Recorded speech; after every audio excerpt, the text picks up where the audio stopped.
ini ditargetkan 7 kursi. Dari 3 kursi, insya Allah nanti jadi 7 kursi.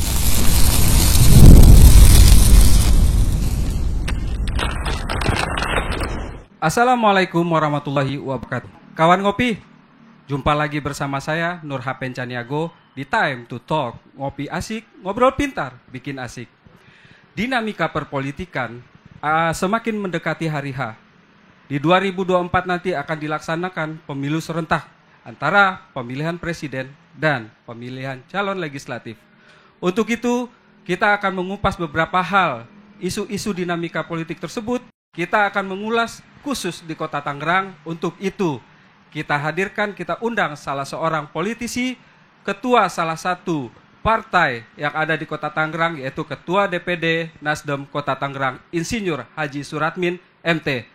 Assalamualaikum Pak Haji. Waalaikumsalam warahmatullahi wabarakatuh. Terima kasih sudah mampir, terima kasih sudah menyempatkan diri menghadiri undangan kita Pak Haji. Jadi kita ini adalah sebuah acara ngobrol-ngobrol santai Pak Haji. Ya, cuman memang di balik obrolan santai yang akan kita laksanakan ini pastinya kita mengedukasi masyarakat, khususnya tentang politik, apalagi tahun-tahun ini adalah tahun-tahun politik yang sangat masif terjadi, karena yang berlaga di tahun ini pun lumayan sengit, dari 3 calon presiden, dari berbagai macam partai yang ikut mencalonkan para calon legislatifnya.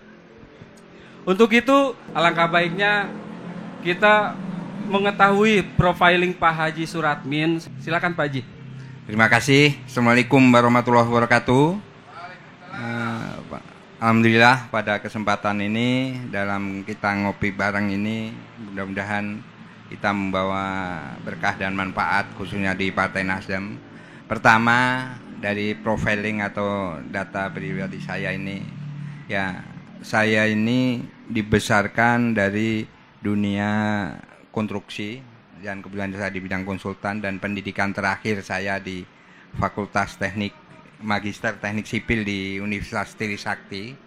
Dan semenjak 2023 saya bergerak di bidang konsultan, dan akhirnya pada 2014 saya diajak oleh teman untuk menyalek di Partai Nasdem.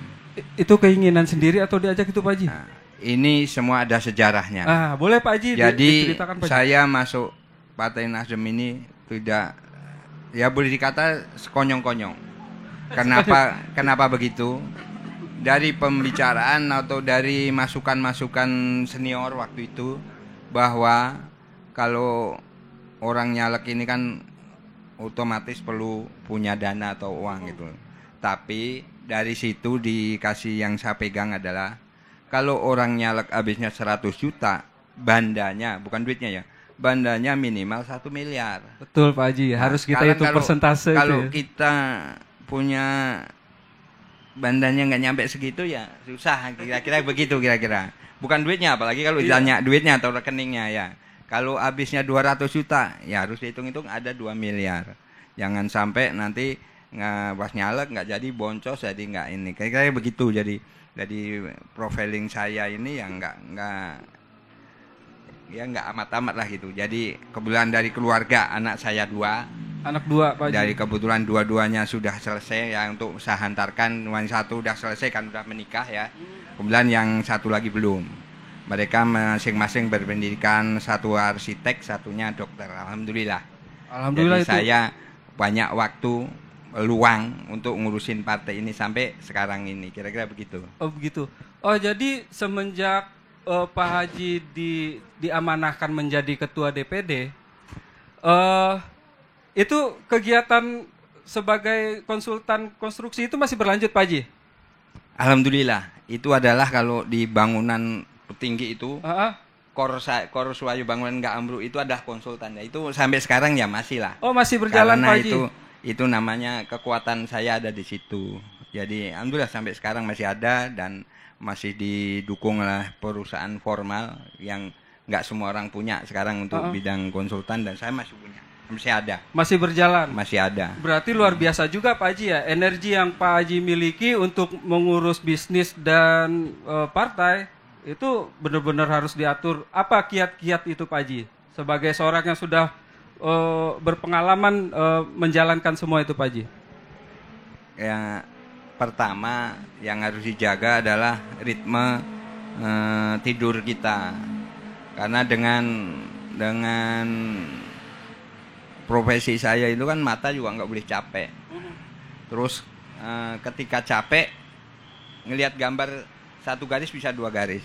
Jadi intinya kesehatan harus tetap dijaga. Itu kalau misalnya salah perhitungan meleset 1 senti itu gesernya banyak kalau di pembangunan ya Pak Haji ya. Enggak, sekarang zaman udah canggih. Oh, udah lebih canggih Pak Haji. Jadi udah pakai komputer udah enggak ada lah gitu. Oke Pak Haji, sebelum kita lanjut ke pertanyaan kedua Pak Haji. Jadi sebenarnya acara kita ini aslinya podcast Pak Haji. Ya. Podcast itu biasanya kan di take syutingnya di dalam ruangan. Sedangkan yang kita lakukan sekarang adalah udah semi talk show. Karena semi talk show kita punya banyak audiens di sini Pak Haji. Di sana ada Bapak Indra Jaya dan tim pemenangan. Halo. Halo. Selamat, terima kasih ya. Selamat datang di acara podcast ini dan juga ada dari keluarga besar FKMB. Halo. Wah, luar biasa ini benar-benar antusias sekali masyarakat Kota Tangerang. Halo, ada juga dari keluarga besar Kupang, Kakak James. Halo. Luar biasa. Jadi gitu Pak Haji, memang acara asli ini podcastnya santai, sambil ngobrol-ngobrol, ngopi juga sambil ngopi boleh Pak Haji. Jadi kita berangkat ke pertanyaan selanjutnya, ini agak serius Pak Haji. Sebagai ketua DPD Nasdem Kota Tangerang, tentunya persiapan menjelang pemilu ini sudah dilakukan. Untuk itu perlu sekiranya masyarakat di Kota Tangerang, calon pemilih, untuk mengetahui apa saja yang sudah dipersiapkan Partai Nasdem untuk memenangkan pemilihan legislatif di 2024 maupun pemilihan presiden yang tentunya Partai Nasdem mengusung Bapak Anies Baswedan. Boleh Pak Haji dijelaskan beberapa hal terkait itu Pak Haji, silakan Pak Haji. Terima kasih. Jadi terkait sama pertama dari Pileg dulu ya. Pileg dulu boleh Pak Haji. Pertama dari Pileg, kita ini kan terutama saya sudah mengikuti dari 2014, 19 dan sekarang ini. 2024. Dari pengalaman walaupun tanggal 2014 itu saya tidak ikut menyusun, tapi saya ikut waktu itu ketika awal-awal pencalekan itu dan 2019 itu otomatis saya ikut di situ. Nah, dari 2014 itu pemilu ada 2 dewan dari 5 dapil di Kota Tangerang. Kota Tangerang. Nasdem ada 2 kursi. Ada 2 kursi di Kota Tangerang. Kemudian di 2019 itu ada nambah 1.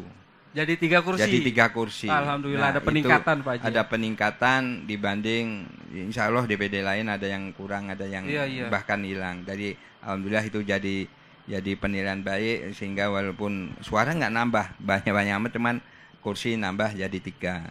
Nah, dengan perkembangan itu kan kita tahu kenapa kok nggak nambah dan kenapa menambah kan gitu.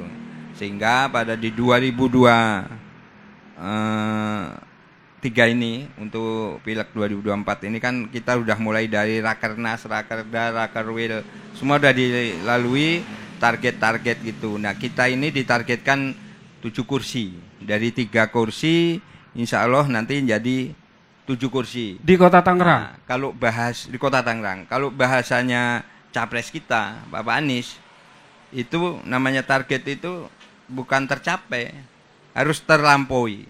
Kira-kira begitu. Targetnya berapa memang Pak Haji? 70%. 7 kursi. Oh, enggak, yang untuk Pilpres tadi. Oh, enggak. Maksudnya ini bahasa yang kita adop dari capres Pak Anies itu. Oh, gitu. Bahwa namanya target itu jangan tercapai, harus terlampaui. Harus terlampaui. Jadi harus bahasa tercapai itu kurang pas. Kurang pas. Pasnya terlampaui. Harus terlampaui dari target yang sudah ditentukan. Nah, gitu kira-kira. Oh iya, itu memang sebuah visi namanya Pak Haji.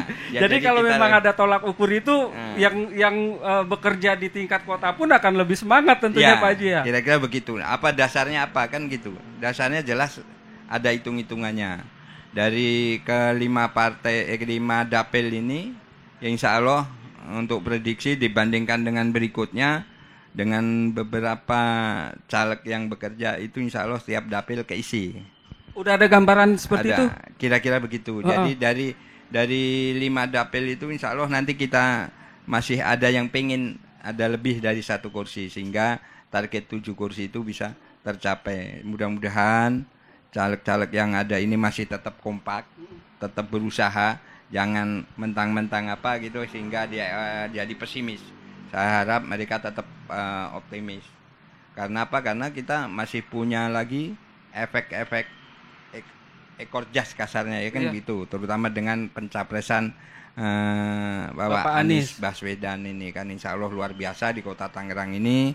Insya Allah target-target itu bisa tercapai karena bisa dilihat dari beberapa caleg yang ada dengan pengalaman-pengalaman berikutnya sebelumnya. Karena dari pencalekan ini juga perlu disayangkan juga ada caleg-caleg yang tadinya suaranya bisa ini dia nggak nyalek lagi. Jadi kita harus nyari pengganti yang lebih berpotensi dibanding yang lain-lain. Kira-kira begitu.